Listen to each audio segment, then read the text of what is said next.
everyone. Welcome back to another week of Just Jossin. I am one half of your host, Sabrina Hannon. And I'm the other half, Jasmine Heron. This week we are back in the Hellmouth for Fear Itself, which is our second time having a Halloween episode for Buffy. Yes. And not that there's anything wrong with the one that we covered previously, but I do love this one more so. There's just more humor in it. Mm-hmm. And I feel like we were just coming off of kind of a harsh and emotional episode with Harsh Light of Day.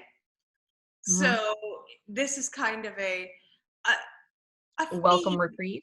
Well, I think this tends to be a theme in the styling of the shows, where they will do something that's really, really, heavy, and then have a bit of a lighter one that still is carrying forward the storyline, but gives you a little bit of an emotional breath, basically. Yeah.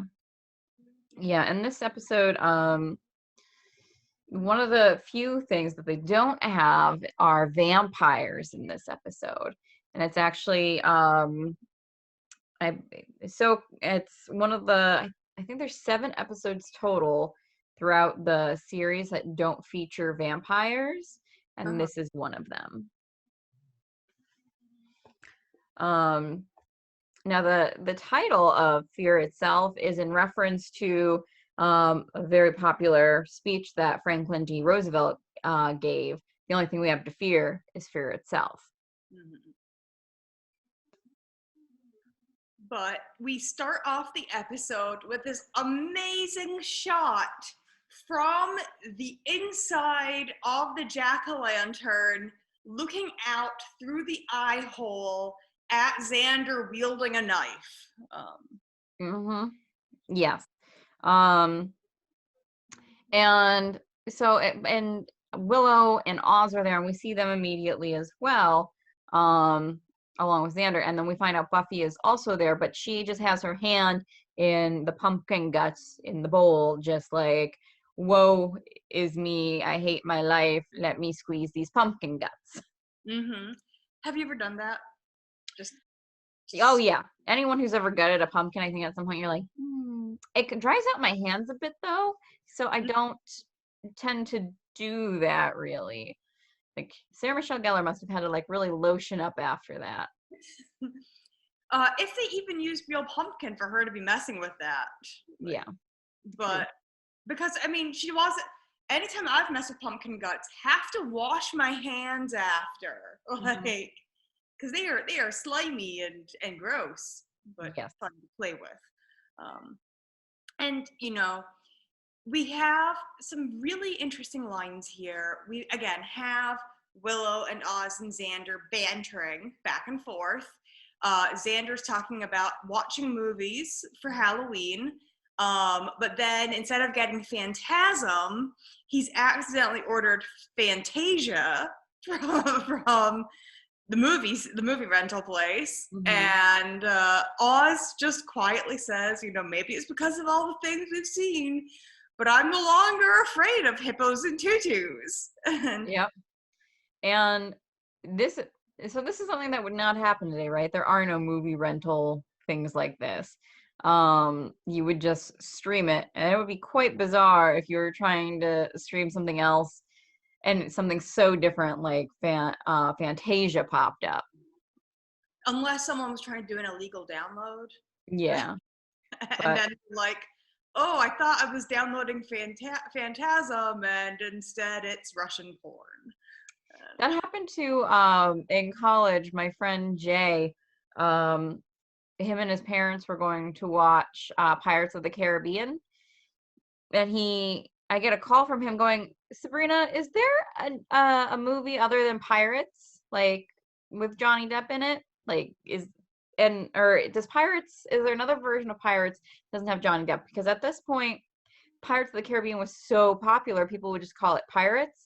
But there was also a popular porn called Pirates, and it took him a few times. It took him a couple of times of saying Pirates for me to be like, oh my God, did you watch porn with your parents? And he was like, yeah. And I was like, how far did you get? And he's like, I don't want to talk about it. But once he realized what it was, he tried to slam his laptop shut, but it was hooked into the TV, so it just kept going. Oh no. So let that be a lesson to you all. Pre-screen stuff before sharing it with family members or friends. Uh-huh. Mhm.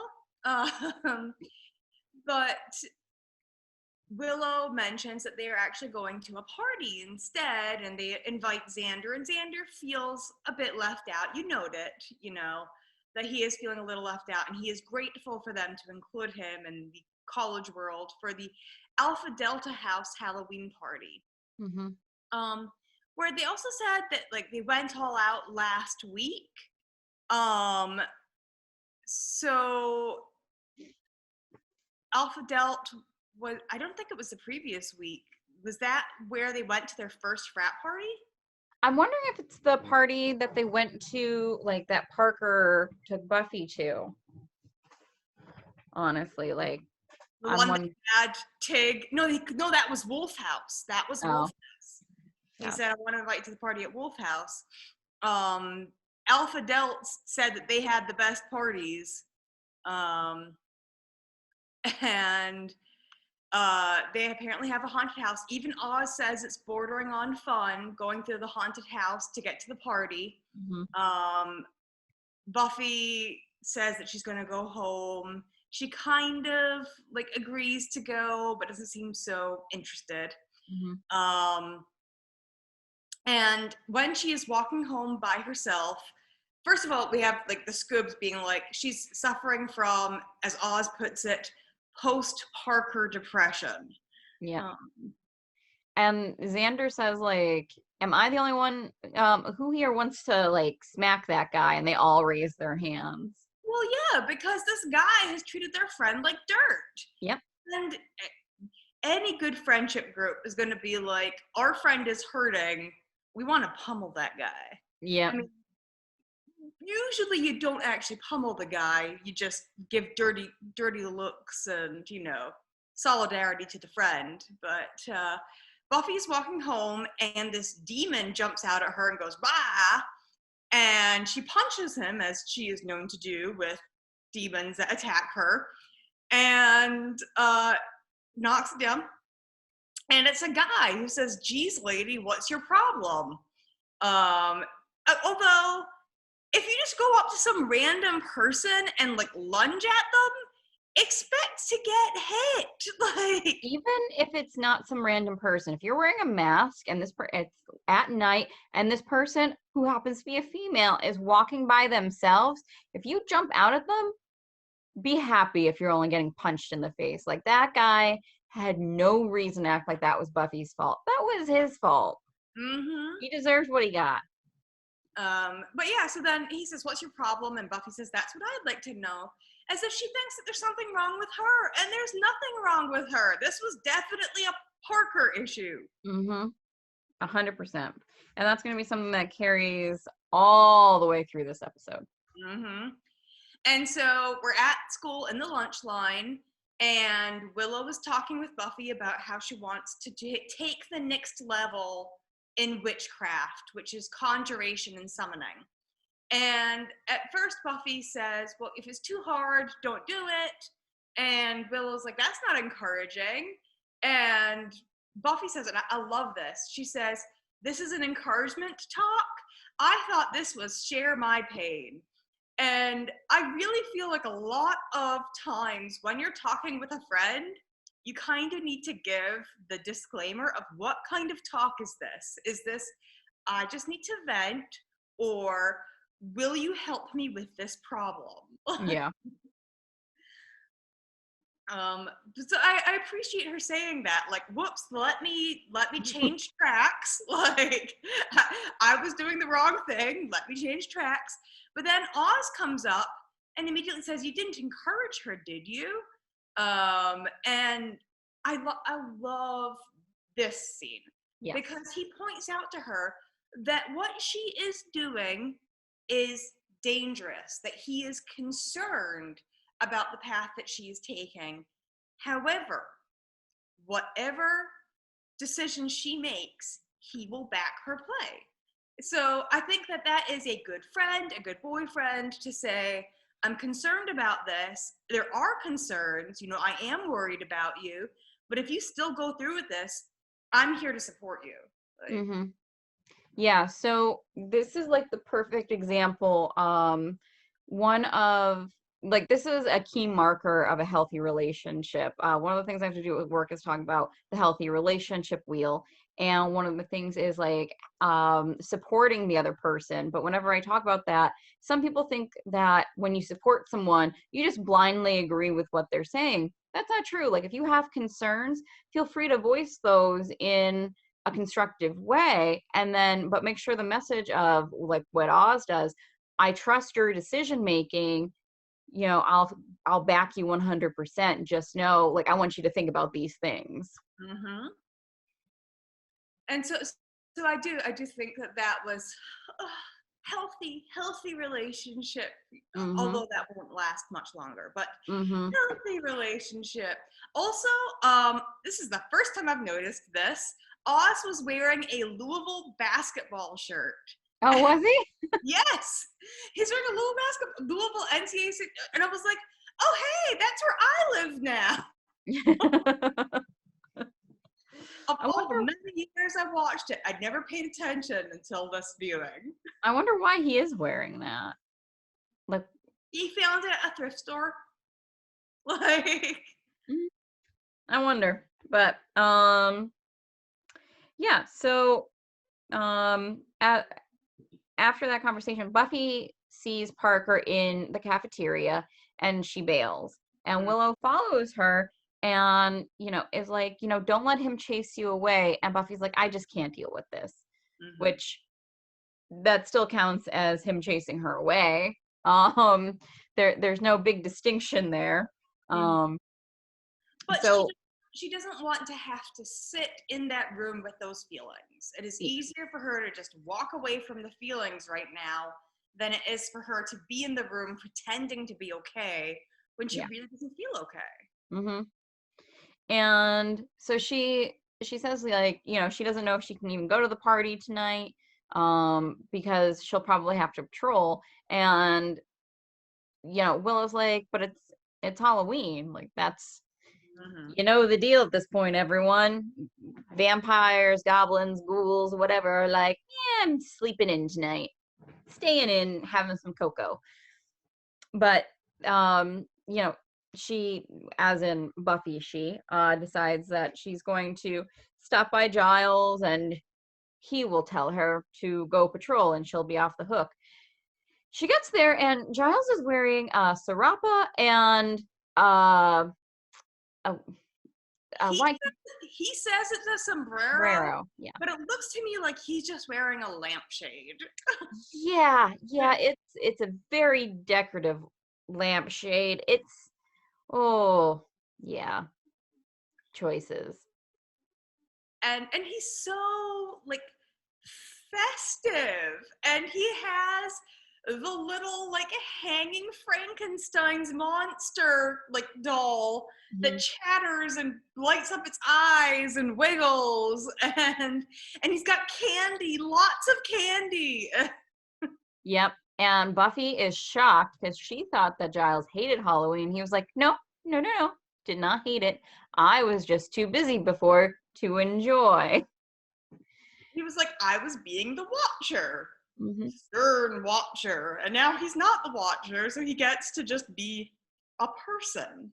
Now I'm going to eat all this candy by myself, man.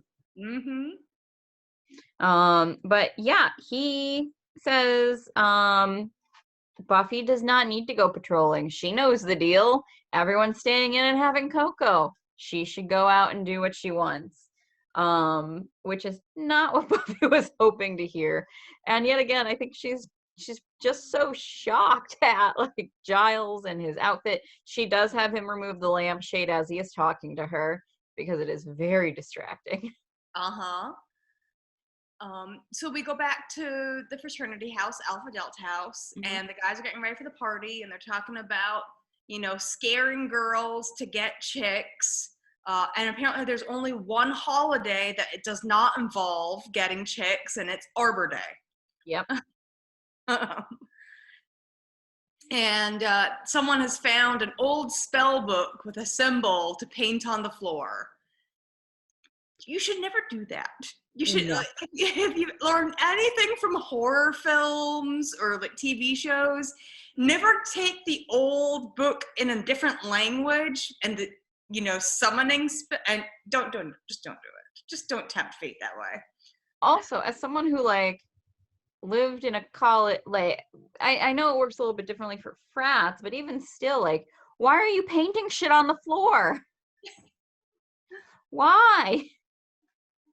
So then we Well, we see Oz. They say call Oz because they're having issues Yeah. with the sound system. So that's the next thing we see is, okay, Oz needs to go help them out with their sound system.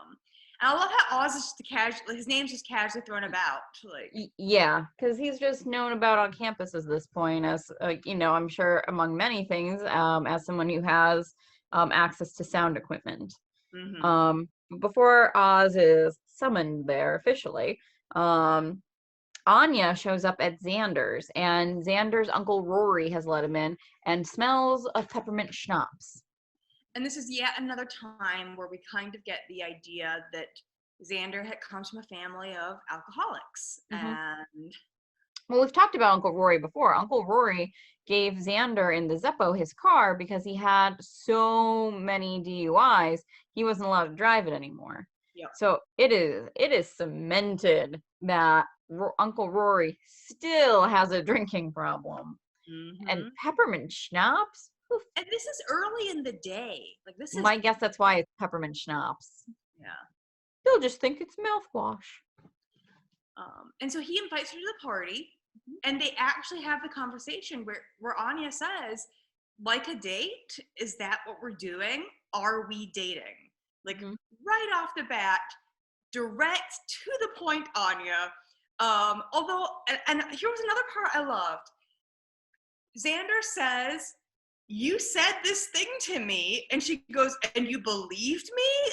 And he says, well, I tend to take things at face value.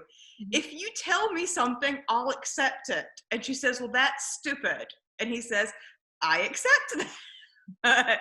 Yep. But it does set forth the boundaries between them and the expectation between them, where Xander says, if you tell me a thing, that is what I will understand it to be. And Anya immediately says, okay, well, let's switch tracks. And that works very well too with who Anya is as a now person. She's not necessarily good at not being like blunt and this is what I want, do it. Mm-hmm. Well, the first thing I think of is her standing in front of a cash box going like, I love money. I do think it's so healthy in relationships, though, to just have the conversations. What is this? What do we expect? If Parker were not a jackass and had just said, I'm just looking for a hookup and fun and no commitment, things would have been so much easier. Yeah, exactly. So with Anya, Xander, when he invites her, says for her to dress as something scary. And she's like, scary? He's like, you were a vengeance demon. Like, figure it out. Scary. Mm-hmm. Which is perfect for what she shows up in. Yep. Buffy then goes to Professor Walsh and Riley after class has ended. She's asking for the missed assignments, and Professor Walsh is having none of it. She's like, I don't care about your personal problems. You don't appear to be injured. Show up to class. Like, if you miss another class, you're out. And Riley gives her the assignment, but says, she's serious. You need to show up for class.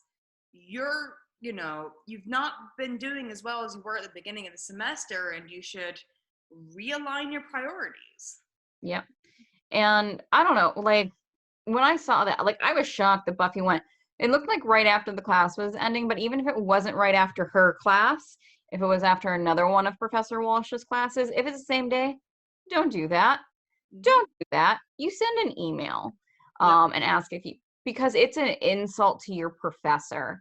Unless like you have your arm in a sling and you're like, I just came from the hospital. Like, do not do that. I don't, Professor Walsh is not a good person. How she reacts there, I would have been pissed too. I wouldn't have been that mean though.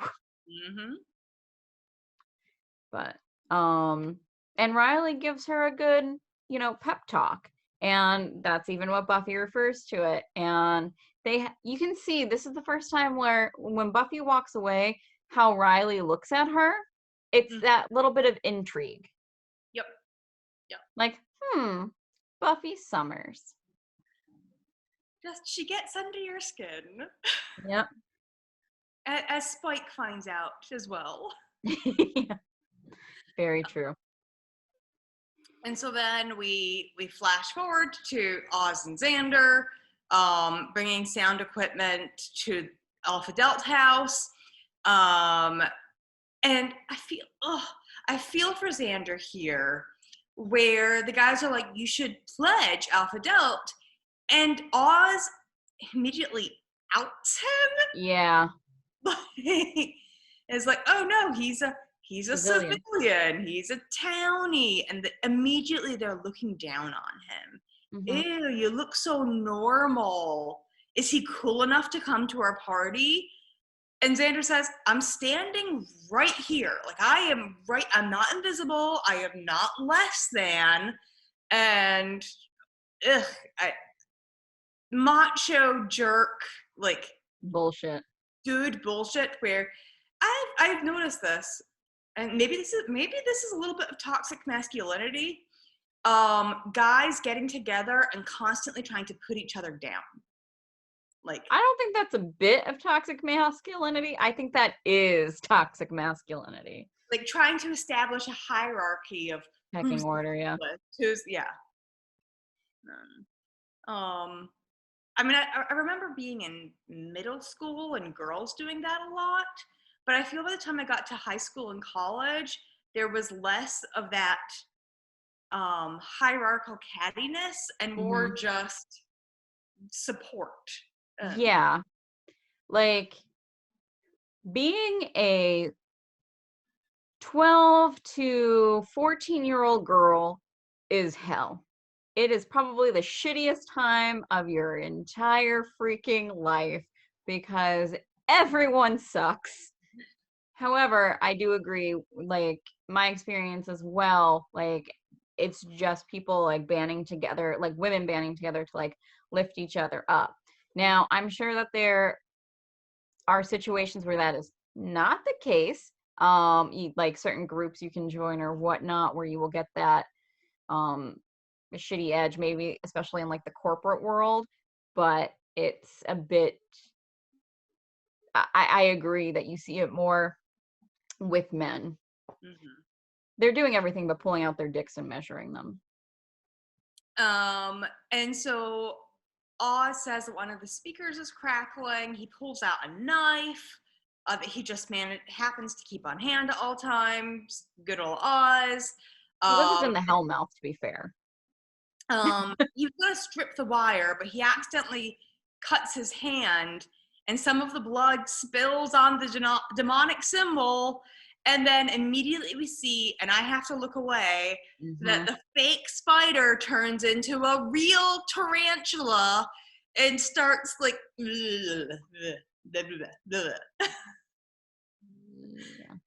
and Jasmine goes, horror, no! Of course, I'm like, that's interesting. And now we have a Joyce and Buffy conversation. And again, as Buffy has gotten older, her relationship with her mom has changed. And now that her mom knows that she's the Slayer, is treating Buffy, also Buffy's off in college, she's treating Buffy more like an adult and having more open conversations with her. Yeah. And I will also note that, like, it tends to be a pretty common theme that I've heard of with other people, and I experienced myself. When I moved out of the house, the relationship between me and my mother got so much better. So much better. That really forces a parent to start treating their child like an adult because they're not living with them. Like, obviously, Buffy's going to be coming home for the holidays and whatnot. That's different. She's basically visiting home at that point. Um, but so Joyce is making, or at least hemming up a cloak, a red cloak for her to be Little Red Riding Hood for that evening. And it's just the talk they have is really sweet. Specifically, they start talking about when Buffy was little, because she was Little Red Riding Hood when 7 years prior. And she says about how Hank Summers, Buffy's dad, used to take her out trick-or-treating. And Buffy was like, yeah, let's not pretend it's not what it was, and that he was just going to get candy. And Joyce was like, oh, I gotta tell you, that was for me.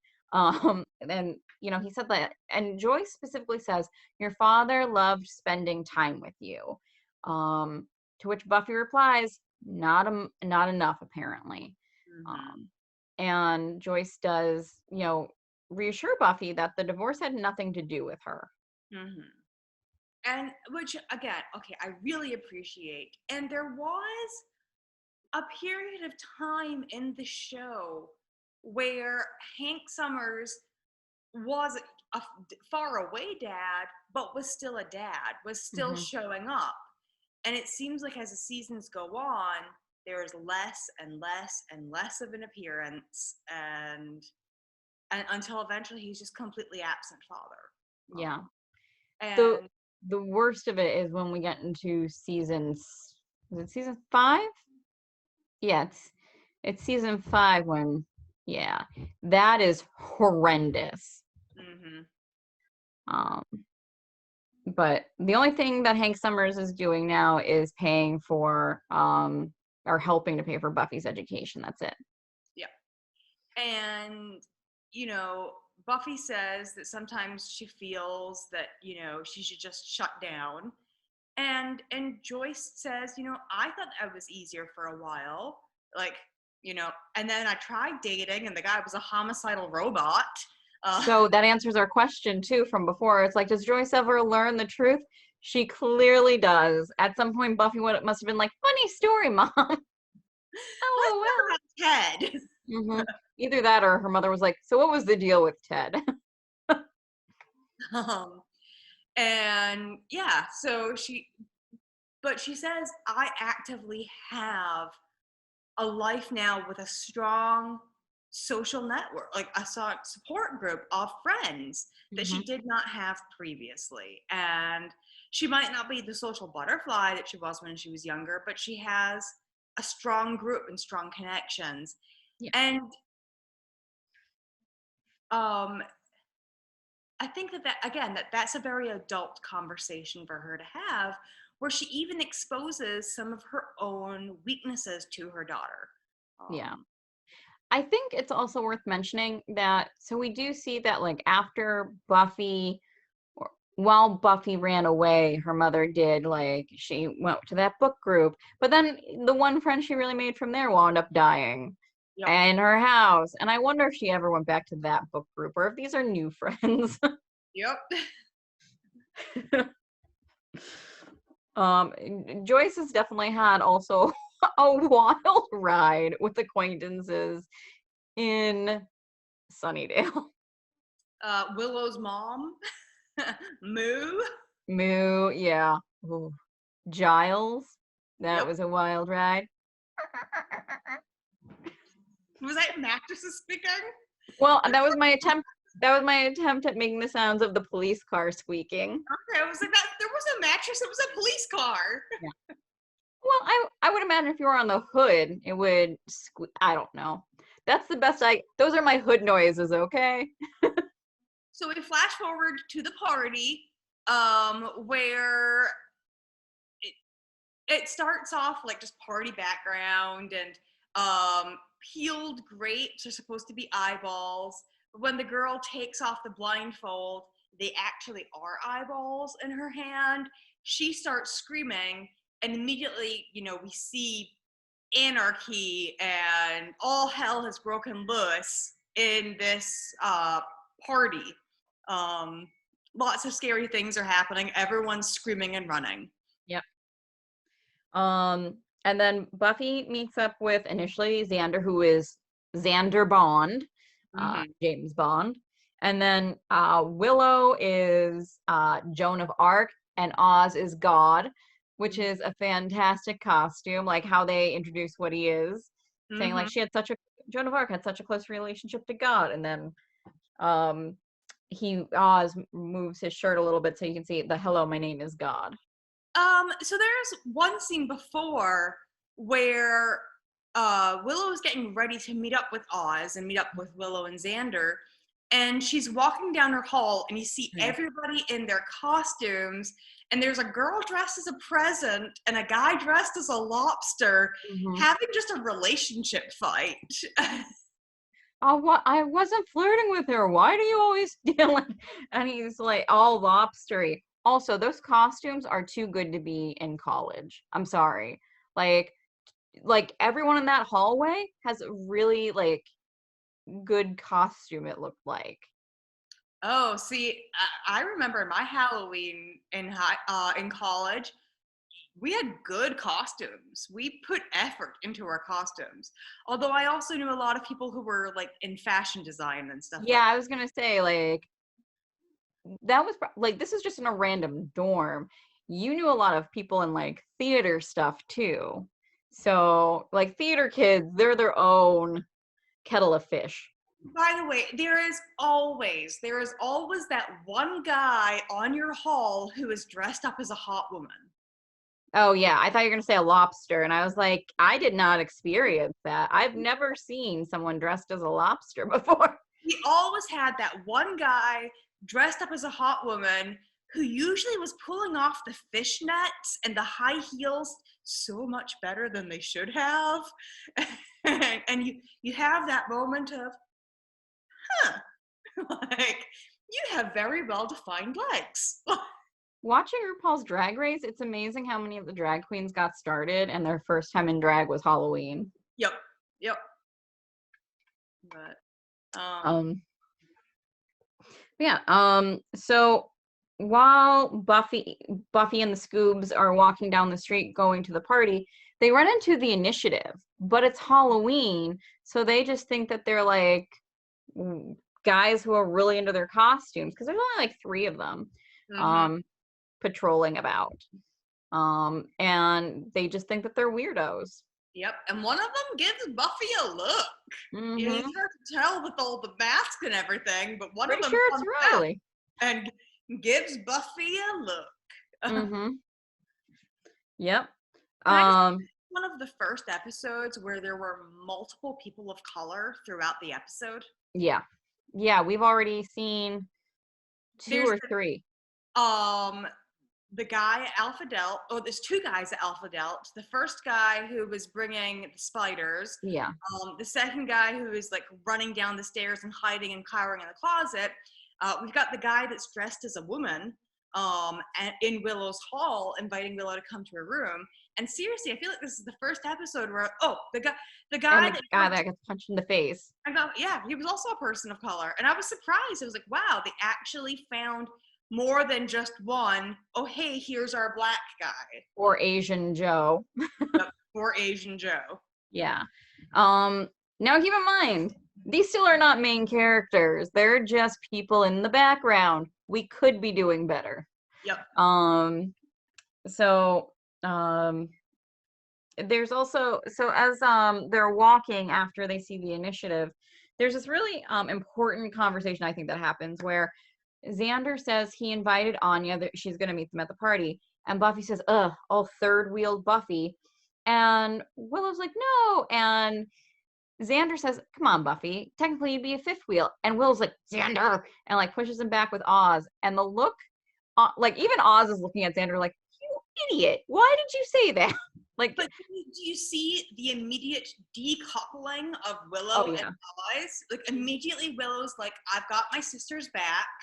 we are decoupled. Like, I'm decoupled from Oz. You go back there, Xander. I've got you, Buff. And Oz is going to keep an eye on you to make sure you don't say anything else stupid. Like, Yep. I just, like, the way Oz is looking at him, I've never seen Oz actually look at Xander before. Like, why? Why are you like this? Just why? So, they shift from this to, we just see complete mayhem at the frat. Like, people are screaming, like, it's just chaos, and like there's the flashing scary lights, and there's the dead prom queen who then comes back to life and smiles at the camera in a weird flash. And there's a guy, one of the guys from the frat runs away and then falls down the steps and breaks his neck. Like, it's not a good time happening in there, and they're about to walk in. And for as crazy and hectic as all that is, when Buffy and the Scoobies get there, it's quiet. Like, it looks like no one's there, no one's ever been there, but it is well decorated. Like, that frat put in a lot of time and effort. Good on them. But then there's a moment where Willow walks through a spider web, and she's like, "Oh, it's very realistic." As she's talking, a tarantula is on her shoulder, and Oz like flings it off of her. She's like, "Ah!" Willow's not going to have a good night. Yep. And at first, everything seems to be fake. You know, they've got the jumping out skeleton, stuff like that. And then starting with the spider and then the bats, we start seeing things that are more realistic than they should be. And so when they duck away from the bats, they look again and they're rubber, and they're like, this is weird. And then, you know, they're like, well, maybe it's just like the frat is really going overboard. They come across real blood. And I can't remember which one of them says it, but they're like, you know, what's going on? Maybe it's just the frat boys. And then they hear, "Release me," in this deep, booming, creepy voice. And they're like, oh no, never mind. It's demonic. I love this one scene though, where Oz turns off the sound system. Yeah. And Buffy Thank God. says, "Thank the Lord." Yeah. And Oz says, "You're welcome." Yep. And so they're in between, like, them going through the bottom of this haunted house trying to figure out what the hell's going on. Anya does stroll up because they've realized they can't find their way out. Anya strolls up, and she is dressed as the most terrifying thing in the world to her, a bunny. A white bunny rabbit. Yep. And like the feet are so big, like she's even walking strangely. Like, this is the Easter bunny costume from our childhoods. Just boop, boop, boop. She is so stinking cute. It is fantastic. But Anya goes and she's like, "Where the hell's the door?" Because the door is gone. There's a mat, but then no door. Now Anya is like the hero, really, of this episode. Her and her bunny feet walk down, and she was like, "This is weird." And then she sees, as she's on like the sidewalk, a woman starts banging on a window on the second story and screaming, and then all of a sudden the building walls itself up. Like, there is no more window. And she immediately goes, "Xander," and rushes off to get Giles. Yes. Now, while they're in it, so their fears are starting to manifest, and the first one to take hold is Xander's fears, where he's not being heard.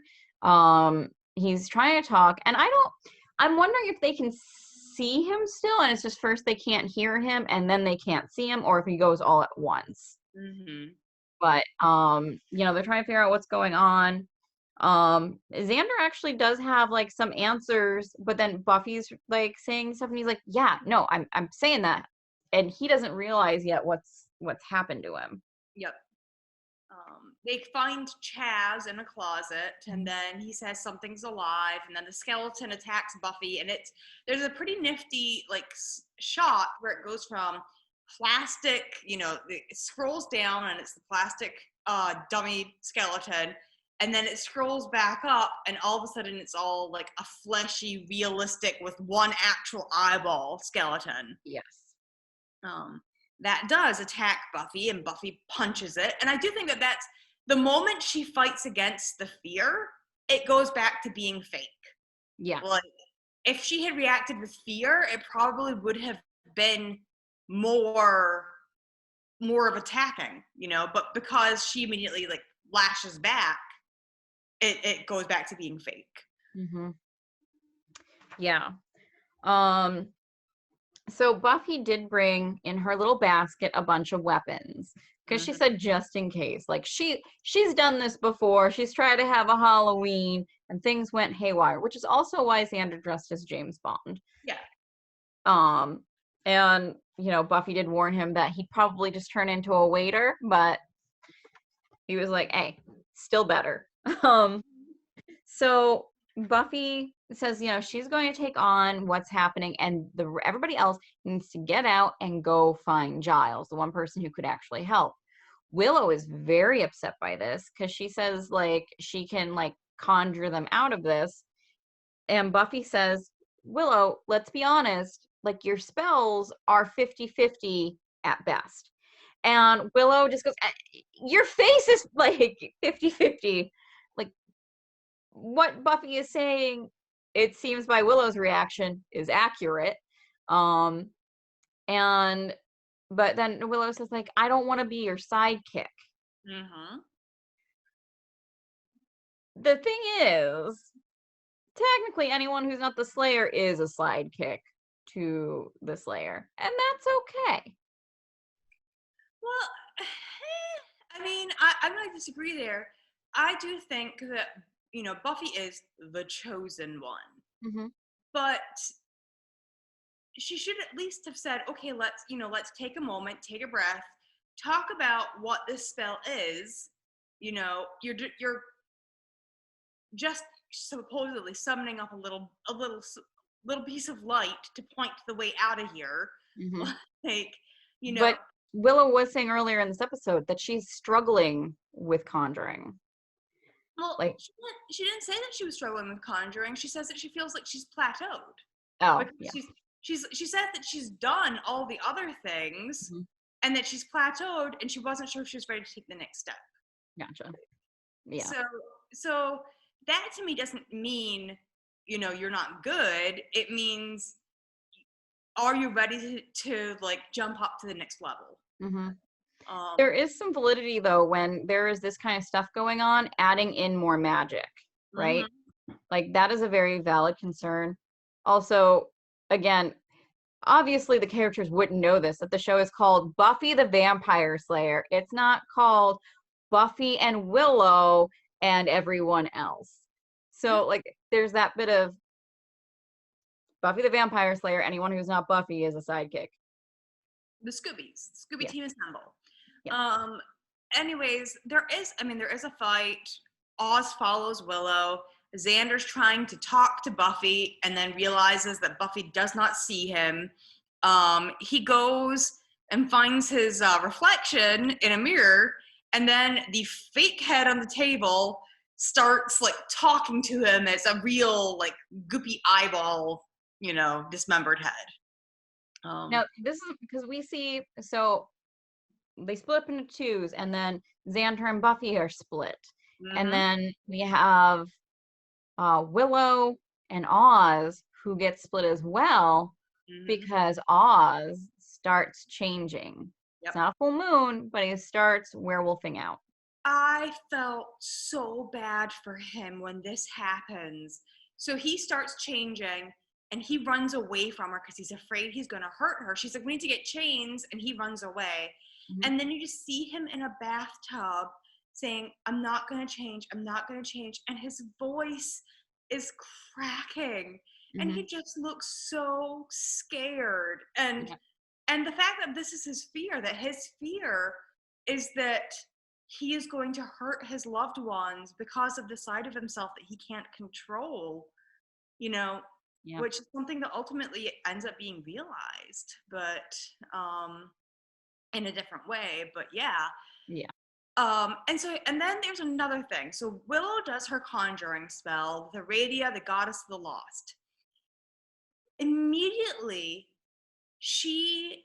and with spells like this, a lot of it has to do with intent and concentration. And she immediately loses her intent. She immediately loses her concentration. I want to do this. I want to do this. I want to, how about this? How about this? And every time she comes up with a new intent, another spirit kind of conjures up, and they multiply and they multiply, and then the spell backfires on her. So a couple of things.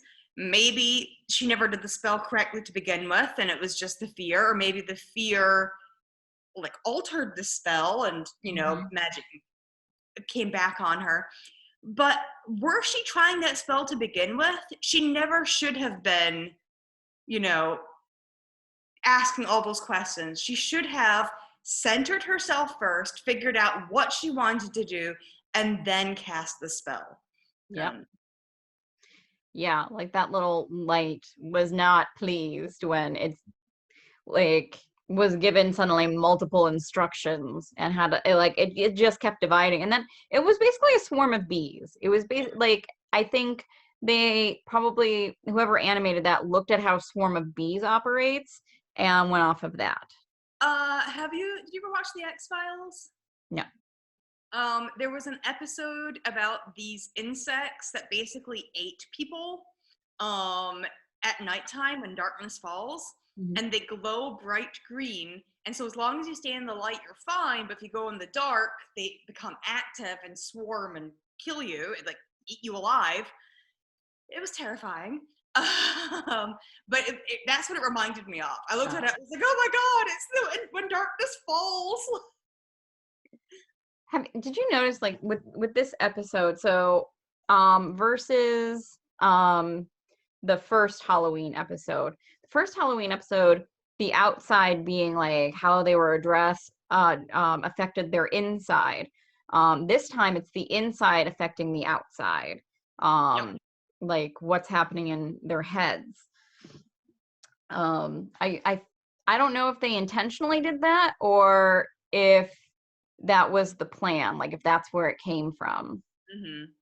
But so now all four of them are separated, which is never good. And he ends up in the basement. Yes. And she sees broken-headed frat guy, or broken-necked frat guy, and he's talking to her, and he tells her that she'll keep fighting, but she's always going to end up in the same place, alone, except for the monsters. And then the zombies come up and start attacking her. Anya has gotten Giles. Yes. Says we need to save Xander. He's like, what about Buffy and Willow and Oz? And she's like, oh, they're there too, but Xander. We got to save my Xander.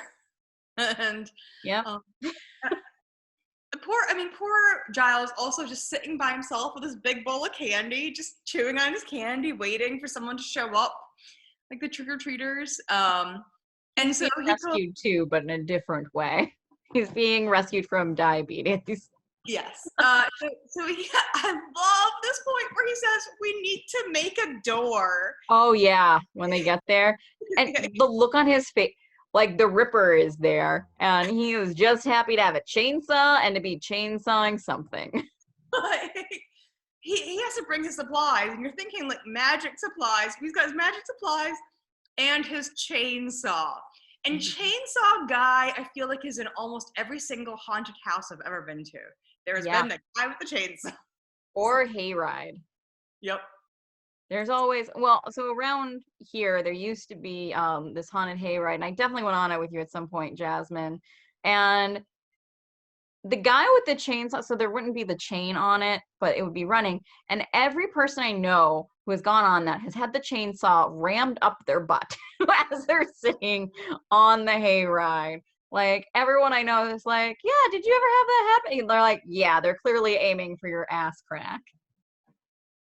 So maybe don't show your ass crack to the chainsaw guy. Well, no, because like you're sitting there and he just goes like right under where your butt is. Actually, I never got to do Reaper's Revenge. Oh no, it wasn't Reaper's Revenge. It was Dracula's Forest. I never got to do that either. Oh. One year, you and I tried multiple times to get there, and we always arrived too late. That sounds right. But yeah, okay. So back to Giles and his chainsaw. Giles and his chainsaw, so happy to make himself a door. While little bunny Anya is like hopping in the background. Yep. And so all of a sudden, Buffy from the basement opens a door and ends up in the attic. And she's like, I'm upstairs? Like, that didn't work. And she sees Oz saying, not going to change. And then she sees Willow screaming, get him off me, get him off me. And she like catches Willow, and Willow immediately like, breaks out of her hallucination or trance or whatever it was. And as Buffy's talking, Xander is like being snarky, and he's like, you guys don't see me, you can't hear me, you stupid dorks, stupid college guys, blah blah blah. Mr. Headless, or Mr. Decapitated Head here is my new friend, sort of thing. Buffy's like, what is wrong with you? Which is a fair question. And like Xander's just so happy that she can hear him. He doesn't give a shit anymore. Like, you can see me? You can hear me, friends? And so they realize that they've all been led to this room. Where is everyone else? Like, everybody else who had been trapped in this room is not in the room anymore. It's just the four of them. And I mean, it's where the party was, but now it's empty. And they find the book. Well, they do see all those people curled up on the floor, like crying and shaking. But it seems that it looks like they screwed something up, and like when they were filming, they didn't put like in between takes. They don't have them back in. So they find the book what the sign came from, and they find the mark of Gaknar, which summons Gaknar. And Giles and Anya break into the room with the chainsaw. And Xander's like, it's Giles with a chainsaw. Giles is having far too much fun with that chainsaw. Because he says the walls close up behind them, so he's had to chainsaw through every single room. He looks at Gaknar and says, oh yes, Gaknar is trying to be summoned. He's trying to come forth. I have actually, so let me tell you, so I found what apparently is, according to Buffyverse wiki, so what's actually written in that book is a special bus route will open in Dublin today, despite reports that it may cause traffic congestion as a result. That is the Gaelic. Back to Gaknar. So they show Buffy a picture of Gaknar, and Gaknar looks terrifying. And there's a little inscription underneath. And they say, you probably don't want to fight Gaknar. You probably just want to stop him from being summoned. And so Giles starts reading of there are 2 ways to stop Gaknar. And then he says, destroying the symbol. And before he can finish, Buffy goes over, smashes the symbol, and then she like straightens her pigtails and is so proud of herself. And Giles says, is not one of the ways, immediately summons forth the demon, like scold, scold, scold. But also, like, he stopped reading and watches her walk over and punch through. So if Yep. he had already read the rest of that sentence, that's on him. Yep. And she pouts. Like she was scolded, and so she pouts. And then, lots of lights and rumblings and evil voices, and Gaknar appears. And he is 3 inches tall. Yep. And Willow's like, he's so cute. And Xander is like, who's your good little nightmare demon? And Joss is like, Xander, don't taunt the nightmare demon. And he's like, oh, why? Can he hurt me? No, it's in terrible taste. Yep, it's just tacky. Tacky, yeah. To taunt the fear demon. And I think that they're trying to make a statement about fear, which is that it oftentimes seems bigger than it actually is. Like you take this what seems like a small fear, and it manifests as a much larger issue than it actually is. And it's something that you can often look back on and laugh. Unless it's a fear of spiders, in which case you realize that, oh my God, no, spiders are terrible and terrifying, and you can't even watch them on television without having a panic attack. That's how I am with snakes, so I understand. So, anyways, Buffy says size doesn't matter, and she squashes Gaknar, who tries to, once more in his tiny squeaky voice say they're all going to abandon you. Yeah. And then they go back to Giles's house, and they're eating lots of chocolate. And Buffy says there's no problem that chocolate can't solve, except for Willow thinking that she's going to throw up. Yes. As I said, Willow has not had a good night. No. And then Xander questions Anya on her costume, on her scary costume. And she says, and this is the first time she says it, but it is a running gag for the rest of the series, she is afraid of bunnies. Mm-hmm. Bunnies frighten her. So as they are, just kind of chilling out and relaxing, Giles says, oh, the inscription, I should have read the inscription. And did you catch also, there's like a tone change when he does that, like, because before when we've seen him do that, it's something bad and ominous, and like there is slight music too. Mm-hmm. when he says this. Yep. And Buffy says, what? And he hands her the book, and it says actual size. Mm-hmm. Which is it's just a good lighthearted way of ending this episode. It's fantastic. Like, if they had a live studio audience, there would have been a laughter there and some knee slapping. It's one of the best closers of any show ever, of any episode. My humble opinion. And yes, it's a good one. Mm-hmm. But yeah, so this is us having just a nice little break, because yeah, soon we are going, to be back into the thick emotional things. Yes. Maybe not so much for the next Buffy episode. Yeah, Beer Bad has to do with some terrible emotions, but also, it's beer bad. It's funny, yeah. Beer Bad. But next week we are in the City of Angels, and I believe we are discussing I Fall to Pieces. Sure. I didn't check, so yes. We just finished In the Harsh Light of Day in Angels. So we're back in LA for I Fall to Pieces. Mm-hmm. Yes. Which is about a stalker. And yeah. It's also dark and adulty. So, as most things in Angel are. Well, thank you for Just Jossin with me.